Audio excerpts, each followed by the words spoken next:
start. Let's try that. Oh, here we go. Yes, we're recording. Fantastic. Oh, thank God we got there. My name is Simon Dell. I am the CEO of CMO.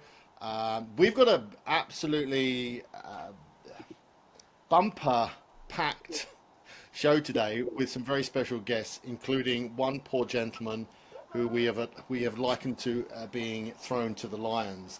So I'm going to get everyone to introduce themselves, but the core focus for today was this kind of title that we came up for this episode, which is "Our Accountants, Our Enemies," and by "our" I mean marketing people. So we're gonna try and answer that question. So first of all, we'll do some quick introductions. Firstly, our sacrificial lamb for today, Daniel Hay, who is in Brisbane. Tell us a little bit about yourself.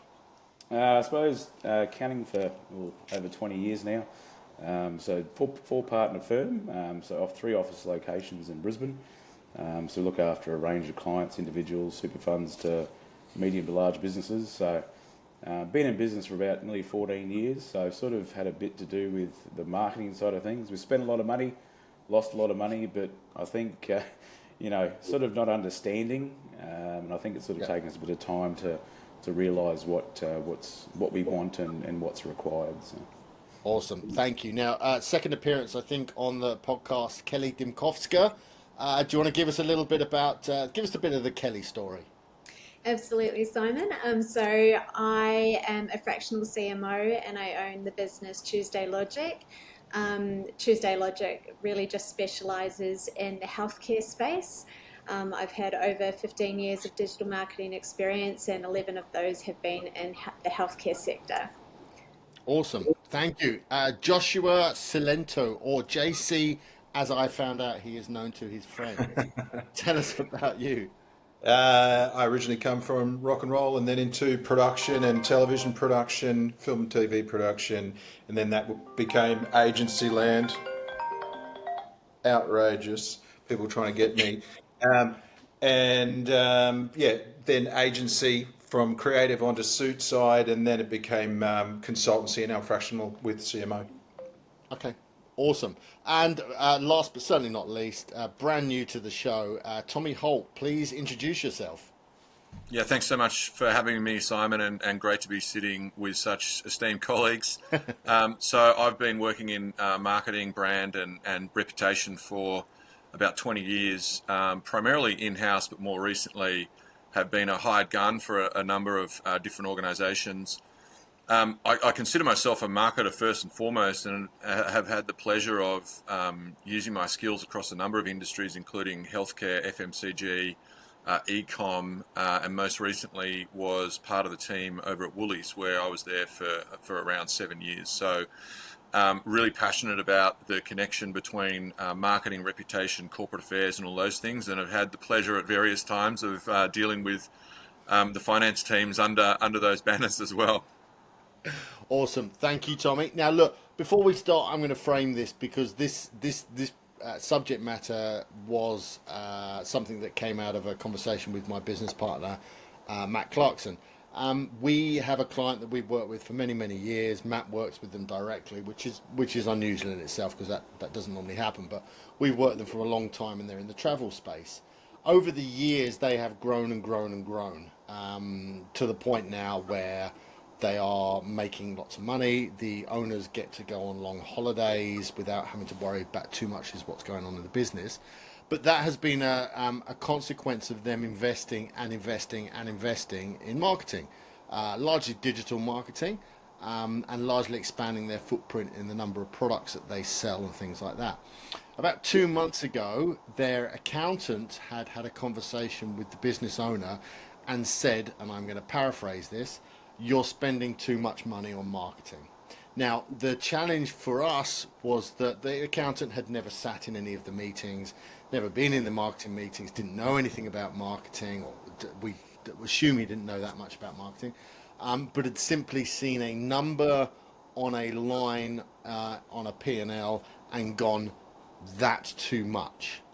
Now, how they got to that conclusion, not entirely sure, but that sort of brought around this conversation where we were like, everything we'd done over the past 4 or 5 years and growing this business and growing this business and growing this business was suddenly undone by a accountant going, you're just spending too much money. So that's where this conversation had come from. And I think what we wanted to do was take a deeper dive into that statement, and try and understand the relationship between finance and marketing. Are we going to fix anything today? Probably not. But I think we can perhaps help understand what the challenges are. Now, with that, I've got 4 sort of key questions, and I'm going to go to Josh first because I'm sure Tommy and Kelly could as well, but he's the most likely to be able to talk off the top of his head. I'm standing from rage already. What do you? The first question is we wanted to talk about the philosophical clash between marketers and accountants. Where do you see that happening in businesses? I see it in the textbook as the adversary. They measure what has happened and make sense of what has happened, and we are responsible for creating what is going to happen. When you just talked about your guy coming and saying there's been an incredible spend there, $35,000 for a golf membership. Okay, 1.5 of last year came from the guy that I play golf with. There's that intangible quant and qual between what it is that the spend and the budget is a constant fight. And they say that it's the same sport, but it's different codes, or you can call it checkers and chess, but it's not checkers and chess. It's checkers and a burning fighter aircraft taking friendly fire at the same time.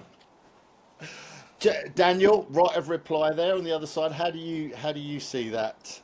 It's sort of, I think, as accountants, unless they've actually dived in it and done it themselves, I don't think they truly understand it. So, again, we've spent a lot of money. I reckon 10 years, we probably spent maybe 200,000 to 300,000 on marketing.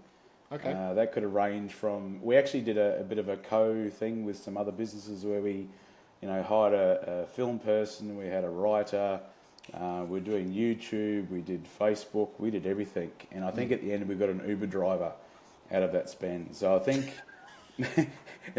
true story. So I think, but we've learnt from that. And I think, as I said, up until recently, probably the last 18 months, I think it's probably understanding who we are, what our values are, what clients we want.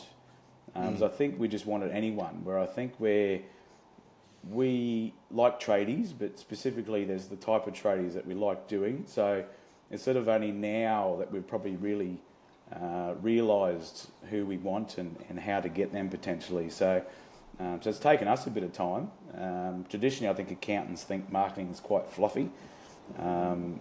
But yeah, I think unless let's dive into that a little bit more, because that's not the first time I suspect the 4 of us have heard that accusation. Yeah.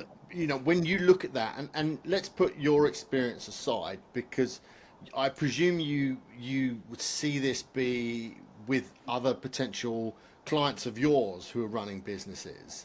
Yeah. Do you ever look at that and think, how much are you guys spending here? Are you sort of drilling down to those numbers at all? Particularly, the type of businesses, like there's one that they do cruises, so they do spend a fair bit of marketing. But I follow them on Facebook and whatever, Instagram and whatnot. But I can see they've gone through quite a few providers, but it's probably only recently where they've sort of got that niche one that sort of understands their needs, and they've actually focusing on the clientele that they need for the business to be successful. So again, I think it's that misunderstanding or potentially not tracking things properly or understanding the full, their demographics, what they need to focus on. So I think, again, they've taken a few times, but they've seemed to have got the right marketing person now who understands them. And maybe that's the thing, maybe in the marketing world, maybe it's a misunderstanding, I don't know. Again, that's the sort of what I've seen. But like a lot of clients, you see the marketing, they'll spend a lot on SEO, and again, I think it's that they've been sold, they don't really understand it, and they're probably focusing on wrong keywords and things like that. So again, that's a bit of an art. So I guess it's a matter of that understanding what they need. So Tommy, I would say back to that. go on, yeah. that I was going to I, ask. I would not do that spend without having an accountant, one Yeah, that I trusted and I knew. And I yeah. guarantee you, you didn't have a fractional CMO when you did that spend as accountants. Yeah. No. Well, yeah. Again, we thought we knew what we were doing, but it's an Well, yes. experience, isn't it? Do you think, I'll ask this one of Tommy, do you think there's a challenge between perhaps marketers thinking more long term and, and accountants thinking not even just short term, but post event? Do you think there's that fundamental, philosophical difference between the two? Yeah, well, I mean, by its very nature, marketing is about building future value for the organization. And that necessitates some level of speculation. We always talk about brand building being an investment in a future revenue stream. And there will always be a component of marketing which is about immediacy and, return on investment. So in organizations I've worked with, we've been as explicit as, splitting spend between brand building initiatives, building trust and engagement with future customers and today's customers in order to try and win a larger share of their future value, and driving campaigns that are about driving, delivering immediacy, product and price, what have we got on sale, or what's our service offering of the day, and how can we convert that? And I see how that becomes an existential challenge for accountants, because you want to be able to attribute a spend on a return.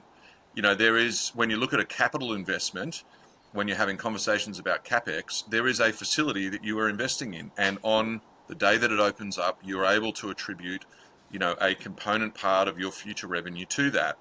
Whereas marketing is more about a feel-good factor. We always talk about the art and science of marketing, and the best relationships I've ever had with finance and accounting teams have been the ones who recognize that there is value, intrinsic value, often hard to measure value, in creating a brand engagement and a brand awareness almost at a fundamental level. So I can completely appreciate how those people, not just in finance, but in many other areas of business, including operations and the like, find it really hard to attribute a future value to a cost that they are incurring today. I have had those conversations. And as a quick aside, often I've seen organizations fall into the trap of relying on last click attribution as the measure of performance. If you're selling, pairs of pants online, and someone clicks on an ad and goes to their basket or your website, adds a product to basket, you think to yourself, well, didn't that advert work really well? It got clicked through. But the reality is that the preference of that consumer, the awareness of your range of products, that may not have existed if it weren't for those brand building, awareness building activities. And again, that's very hard. And there are a range of organizations and agencies and tech providers that have been trying to unravel that. But at the end of the day, very hard to put a price on the value of creating awareness and creating brand affinity with someone well before the point where they decide to buy that pair of jeans. Yeah. And that's a really challenging kind of, that's a really challenging intellectual model to be able to get your head around when you're just like, tell me what got them to click on that ad to buy that pair of jeans. Yeah, I'll come to Kelly in a minute to ask about your experience in that with those challenges, but I think Tommy's much more eloquent expression of the challenge there. I often call the plumber's van theory, and I say to everybody, to an accountant, if I said to you, if a plumber came to you and said, I need $5,000 to sign right my van, and I'm going to drive around and go to all of my jobs in my van, I don't think there's a single person in any room that would say, hey, that's a bad idea. That's wasting money, because we know that the plumber's van is going to drive all through the city, and people are going to see the side of the van, and they're going to see the name, and they're going to see the phone number, and they're going to see the website. But to Tommy's point, the last attribute to actually contacting the plumber would be his website and not the van. So that's my plumber's van theory is that we all still have to have our vans driving about the city, but we can't assume that that the website, the plumber's website, was the thing that actually generated the call. And interestingly, this came from an actual plumber who I was working with. He couldn't understand why all of his traffic to his website had dropped. And I met him for a coffee one day, and I said to him, "Where's your van?" He said, "Oh, I got rid of it. I didn't really need it." And it used to have this bright yellow thing, sort of logos all over it and everything. And he was like, "Yeah, my traffic to the website's dropped." And I said, "Jimmy, you've got rid of your van." And he was like, "Well, yeah." He said, "I just wanted a new van, and the other one didn't have anything on it."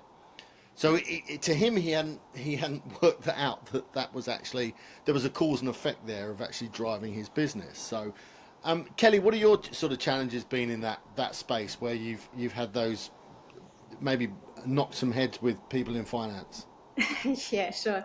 So, actually, it was a fairly recent one with a client of mine in the healthcare space, and for a year or so, the accountant had been telling her that she needed to reduce marketing spend.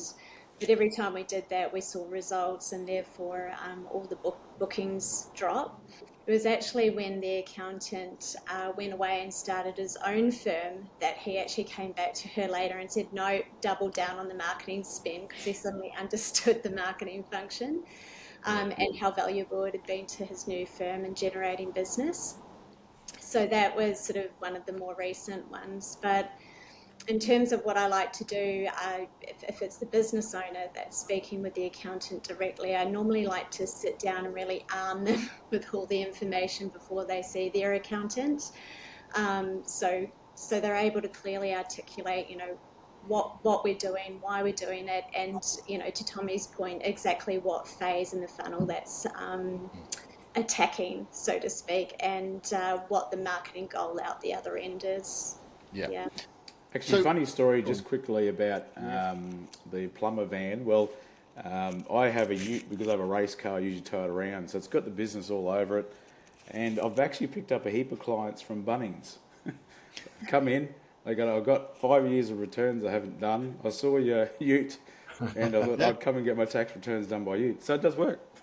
yeah. Look, absolutely. But and I think our point is if you said, if someone had said that to you right at the start, Dan, like I'm gonna sign right this, what would you, as accountant, what would your reaction have been?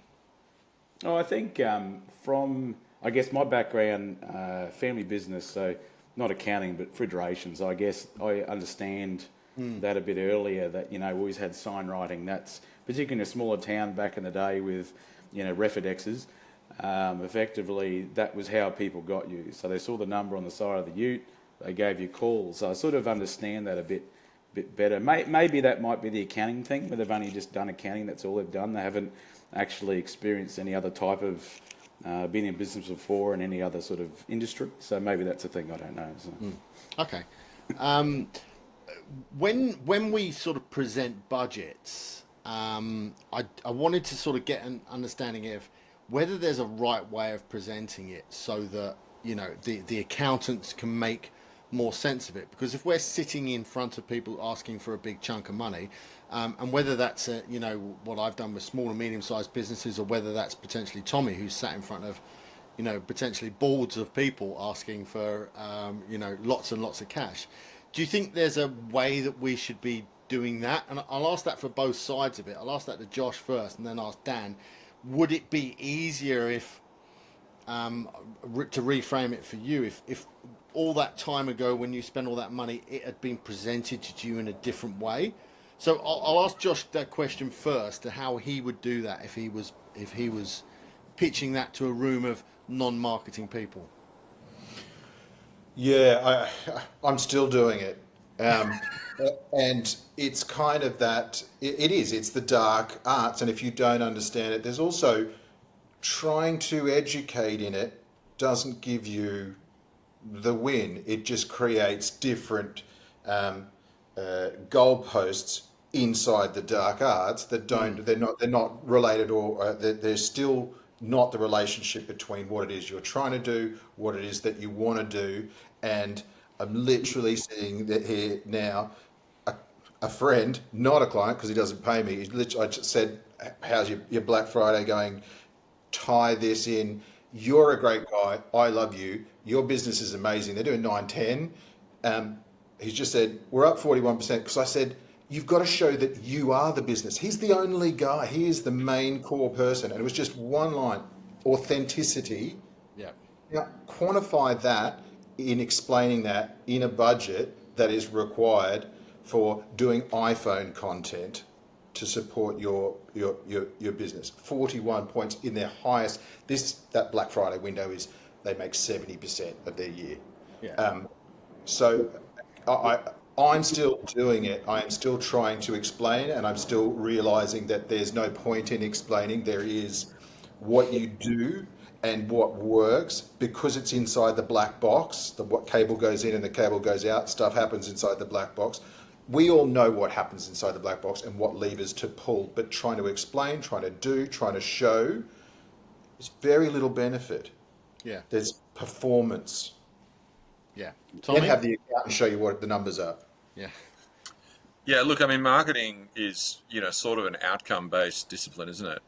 Just one of the things that I have always found really interesting about marketing is, and maybe it is, it's complement to, others on the call and marketers more broadly, but also I think an outcome of the discipline itself. It's such an accessible and thing. You can see adverts, you can pick up a magazine, you can click on a link. You've all seen your Instagram feed. And so therefore it sort of democratizes the discipline. And I know that I could never go to a finance team or a legal team and say to them, "Hey, I read a contract or two. I signed up for something on, I signed up for a subscription service. So I know contracts. So why don't you leave it to me? I've got quite a strong view on how we should set up this professional partnership or any sort of documentation we might have with a third party." Yeah. Whereas marketing seems to attract that perspective. This is probably a little bit dismissive and maybe as a result a little bit unhelpful, but part of me that has never shown its face in a professional environment feels like saying, would you have a similar conversation with your legal team? Yeah. Would you go to your legal team and say, actually guys, I'm going to take over here because, I once saw, Law and Order. And therefore I'm well abreast of how, legal expertise works. So it's a really funny discipline in that regard, in that it is so accessible. And it's funny you say that because maybe it's Dan pretty much said that earlier on in the conversation, where I think, Dan, you said something like, we thought we knew what we were doing. Yep. I don't think any of us, Tommy, Josh, Kelly, myself, would go into anything from an accounting perspective or a legal perspective, which is a perfect example, and go, yeah, we did it because we thought we knew what we were doing. Tommy said democratizing. I say Dunning-Kruger. It's the other way. It's exposure to so little information that they become an immediate expert because, and again, if you pull one lever, you don't see the other three move in the other direction. But it's Dunning-Kruger, not democracy. Dan? Yeah. Sorry. Yeah, you're right, Tommy. You go. Please, Dan, after you. Oh, I guess probably from our experience, like it's sort of recently we've actually had a firm actually review our business operations completely. So they've given us a bit of a plan as to, this is what you should do, CRMs, marketing, yada, yada, yada.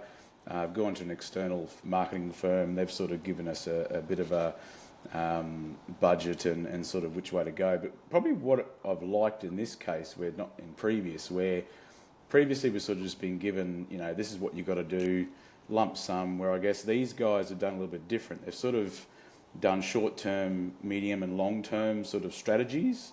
And they've sort of actually, you might do medium, a bit of short-term now, which will sort of get a bit of sort of movement.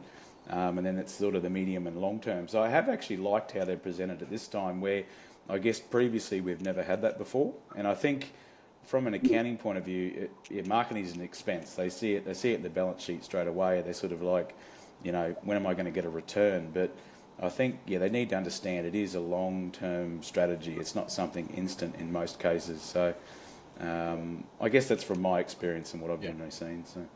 Look, we've picked on Daniel a lot. Kelly, I was going to ask you the question: if there's things that accountants and finance people don't understand about marketing, what do you think? And as an honesty as your opinion, what is it that you don't understand potentially about accounting and finance and the money side of things?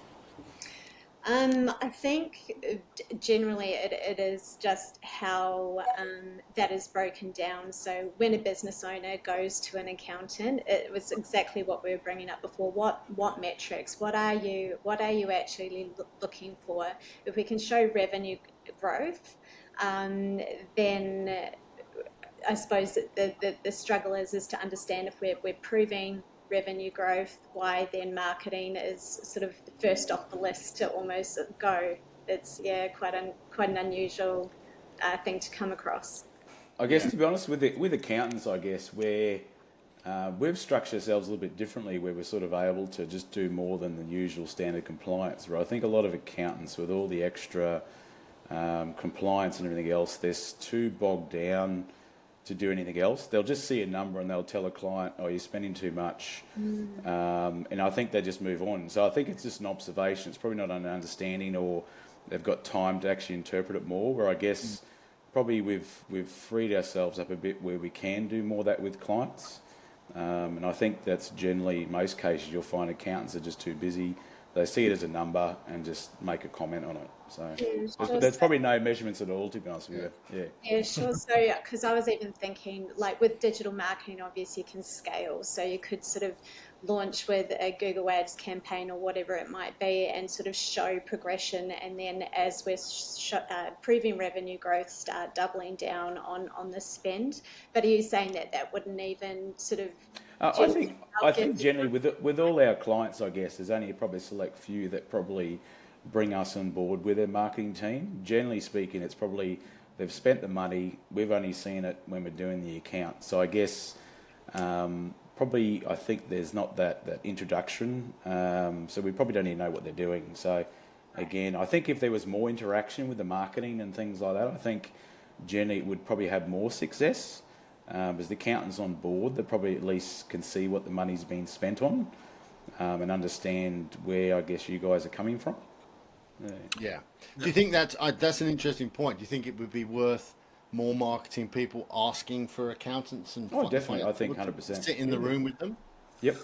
Yeah, just a quick thought from me, an observation from what I've seen. You do hear a lot of businesses at various stages of growth.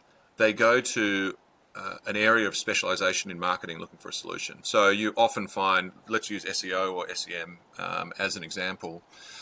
If I had a problem with my car and I just went to an auto electrician, the only thing they would look at is the electronics in my car, and they would try and fix that. If I had a medical problem and I only went to an orthopedic surgeon, they would probably only look through one lens at what it was that was making me unwell. Now, there's a reason we go to a general practitioner. Likewise, there should be a reason why you go to a marketing generalist, because we know all the tools that you can leverage. Sometimes you've got a severe brand problem, right? Sometimes you've got a digital problem. Sometimes it may be that your competitors are much more active in an offline means. If you go to an SEO expert, you are only ever going to go get an SEO result, and you're only ever going to get an SEO solution. And that can be a challenge. And I think that's why generalists like us can be really important, because, the level of engagement you can talk about, the level of sophistication of the business, the investment, that sort of thing. But what you are going to get is an outcome which is designed fit for purpose for the organization, rather than being channel or execution specific. And I think that can make a big difference in that organizations start to get an appreciation of the breadth of marketing tools that are at their disposal, rather than isolating one out. And a lot of those other skill sets, they don't have that strategic capability that sometimes is needed to define whether their solution is the right one. If I was an SEO agent or agency and someone came up to me and said, I've got a marketing problem, the first thing I'd do is propose an SEO solution. It's as simple as that, regardless of whether it's actually the solution that was needed at that moment. I agree absolutely, especially with the stretch metaphor of the auto electrician who's going to come in and say, only two of these wheels are working, and then it's a motorbike. It's not even a car. It's not that, like, the relationship. You do need that GP to be able to give you a basic diagnosis, and then we all have specialists just down the hallway in our suite that we always go. We go to the SEO guy. We have lunch with them because each of those is a tool or a weapon to solve that or cure that disease. But yeah, I agree. If you go to the podiatrist, you're going to get that result. I think we've diagnosed. Well, back to the medical metaphors here, but I think we've all diagnosed the problem here. It's not accountants. If you could redesign that relationship, if it was a blank piece of paper, how would that look, Josh? I would say accountants know that there is a fight going on. They know that it needs to be done, but they usually want you to go to that gunfight with a knife made out of unsigned permission slips. It's of no merit to them. They win when you do less, and they win when you do more with less. There is a very, very, you need to have them engaged, again, democratically, not Dunning-Kruger, in the process and understanding what each of those different elements are that are required to do that. When they do, you've got a chance to win the fight. But otherwise, you're just going into a room to get punched.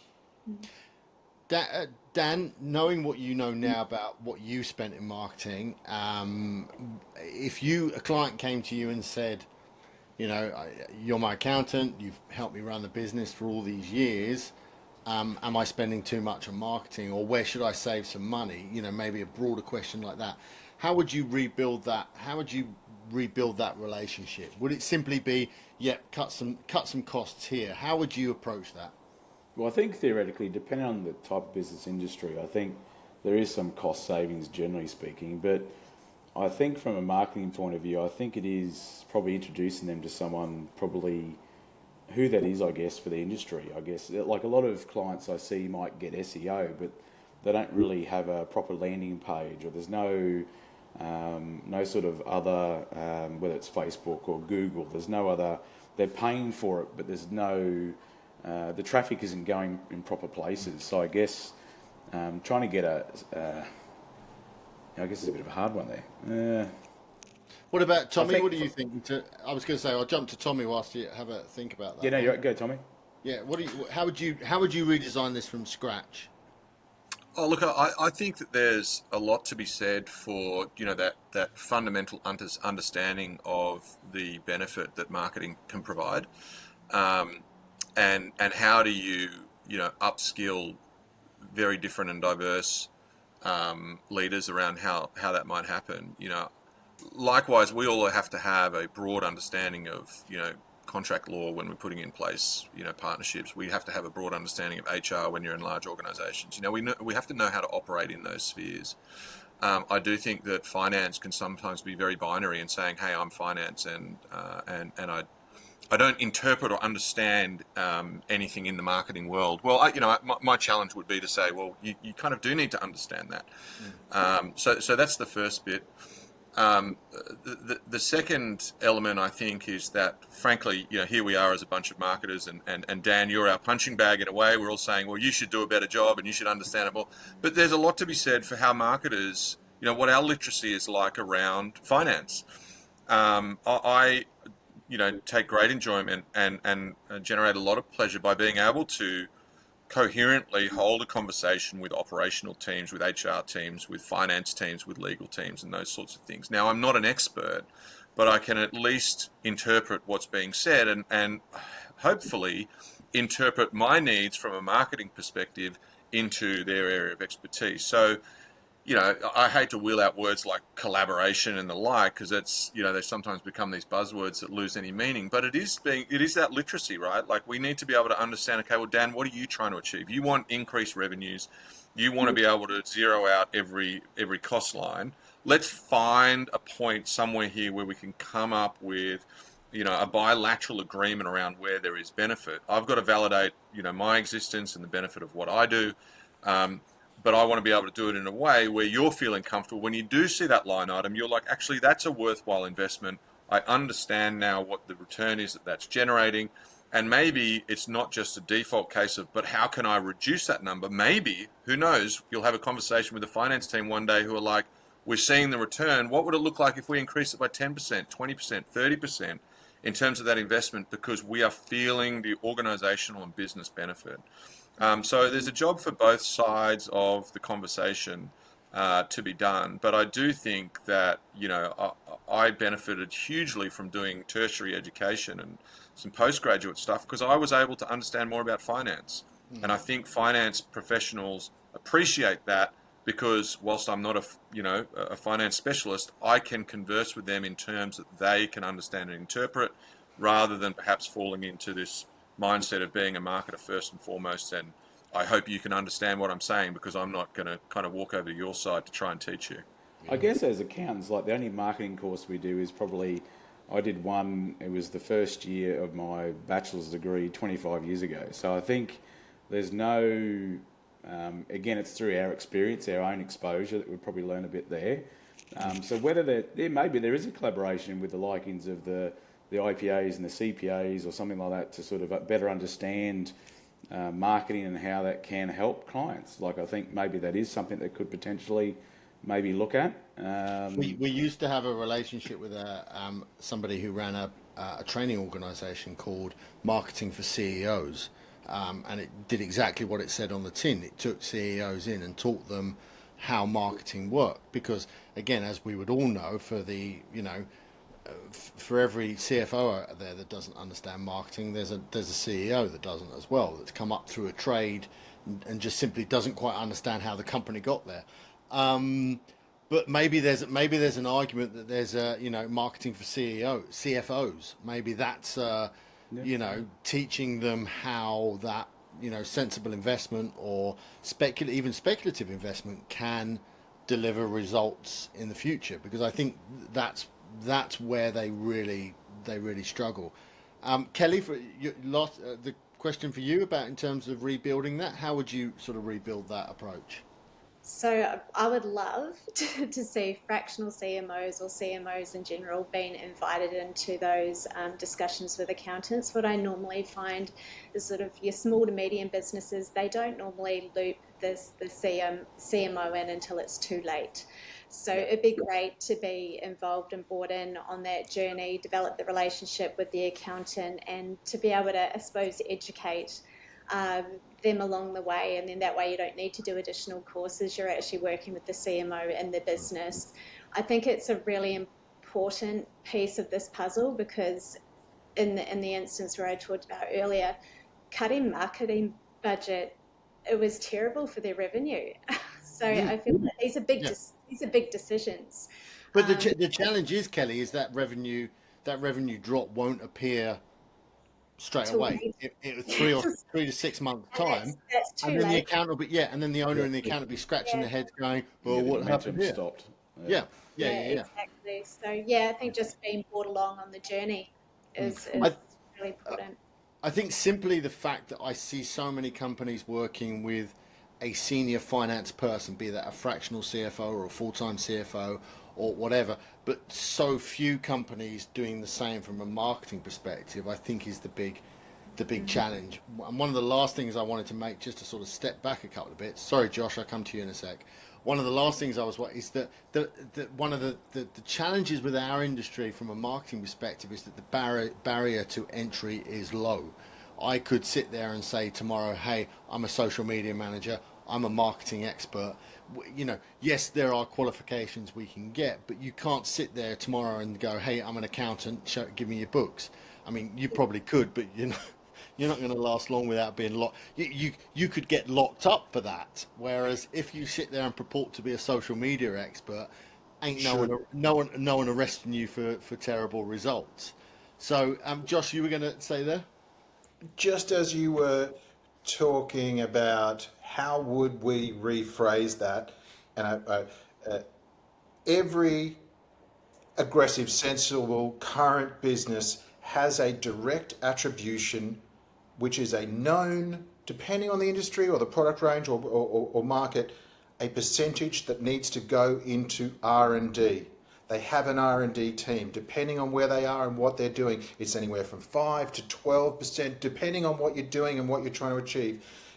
I'm working with some of those teams, and the understanding of we're making this product, but for who? For what? It's not going to help with the business. So that's why they've been speaking to marketing, and it's like, okay, well, hang on a second, let's do the same thing there. There is an attribution required of the country's GDP that needs to go into this infrastructure development for the country. And that's what happens every year. Then Dan steps in and says, there are cheaper ways to do it. We don't need the $20,000 Mr. Plow commercial. We just need the $500 guy. We can still do all of those steps from there. So yeah, physician, heal thyself. Look, I think I'm going to ask one last question today, which we'll sort of have as a final, maybe 1 sentence, 2 sentence closeout. And I was going to say that we had 2 options here that we sort of put together earlier, and I think one of them is really probably poignant given everything we've said here. At the end of the day, who should own revenue growth in a business? Marketing or finance? Or I will give you another that we haven't discussed today. And go on, Tommy, you can go first on that one. Well, my experience has always been marketing take the platitudes when things go up. Mm-hmm. And if things go down, it's obviously that finance have dropped the ball somewhere. So that's generally been my experience. Perhaps it's because of where I've sat in organizations.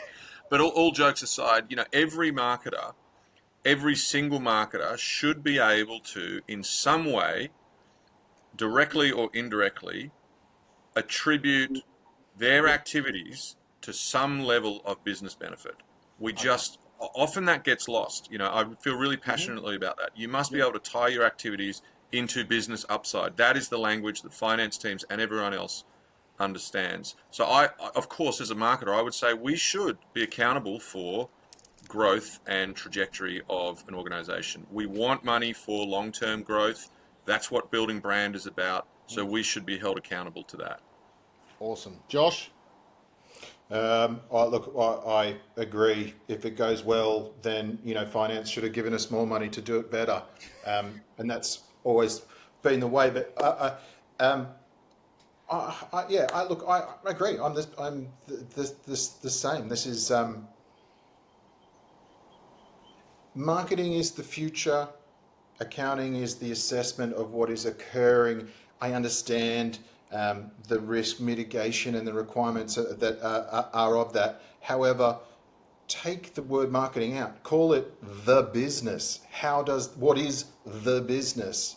All you're doing is showing that to market. Yeah. If there's a disconnect there, then we find that internally with finance and marketing, and then present the business better. It's not how do the marketing team find us new customers? It's, as you say, how does the business find us new customers?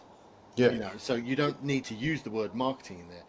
Kelly, they're already looking at the businesses. Why choose us? Yeah. Because it looks like this, because we show the business as that. Yeah. Kelly, your thoughts?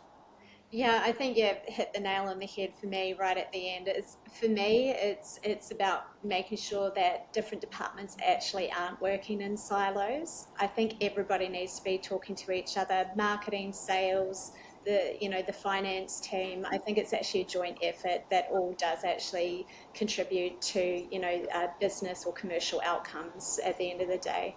I don't like the siloed approach. Dan, it's you get the final right of reply here after we've told you that we control. I think unequivocally we've control the destiny. We control business growth here.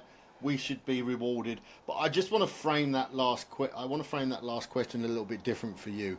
You've called somebody new in to help you with the business, right? And you're saying it's a different approach this time. Let's say your business grows by 20% in 2026. Do you go back and thank the marketing team? And I know you might turn around and say, yes, I do. But honestly, do you sit there and give them a call and say, this is all thanks to you?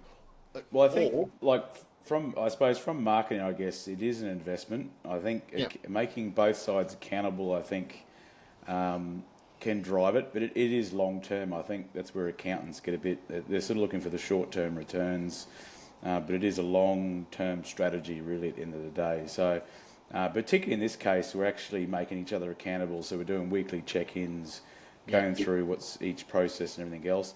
Funny enough, one of our growth strategies, we're actually buying a marketing firm. So, because we're not good at sales, accountants aren't traditionally good at sales. So, I think from what we've been through, we see the benefit. So I think it's just how we get that out to other accountants. I guess that's another story. Yeah. So not to, I was going to say, not to put any words in your mouth, but any accountants listening to this, they should definitely call up a fractional CMO and get them in their business. That's definitely what you're saying here, yeah. Yeah, that's right. That's what I'm hearing too, Simon. How much you pay me afterwards? No. I want to say the whole argument is about Daniel gets the last word. Yeah. Okay. Well, just okay. You've all spoken, and then Go JC. Look, I just want to thank you all. I'm sure we could have had this discussion, could have gone on for a lot longer. I think there's some really good insights there. I have written down some timestamps when I think there were some really good snapshots out of everything that people said. So I really want to appreciate that. Really appreciate that and say thank you to all, Tommy, Josh, Kelly, Dan. Look, if there's maybe we will give Dan the last thing, but the last word, but maybe one sentence for everybody out there, Josh, that you can frame the challenge here for everyone that we've spoken about today. They're not evil. They're just No, that's all right. Stop there. That's good. They're not evil. I like that one. Tommy, what about yourself? Look, it's got to be win-win for everyone, right? Everyone is there at the behest of the business.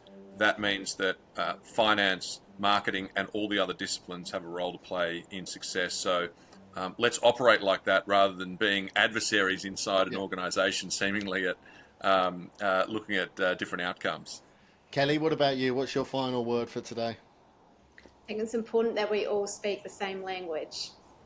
Excellent. And I'm going to add into that, I pretty much paraphrase what you guys have said.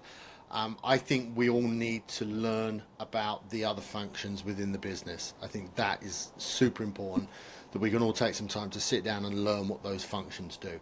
So Dan, I'm going to press the stop button right after this so that we're not going to talk over you afterwards and let you as the poor sole accountant here have the final word. So I guess from our experience, branding is undervalued. So it's taken us a while to get our branding. So I think a lot of accountants or any business in general, I think it's understanding your branding, what targets you want. And I think at the end of the day, marketing is about spending a bit of money in the hope that you do get returns. But it is a long-term strategy. It's not something you're going to get instant. So I think, give it a go. No, I can't let you have the last word. That's all right. atrocious. Not in my nature, Dan. I just want to say thank you to everyone. It's much appreciated for you to be on. So have a good rest of your Wednesday, guys. Thanks Simon. Yeah, great. Thanks, everyone. See ya.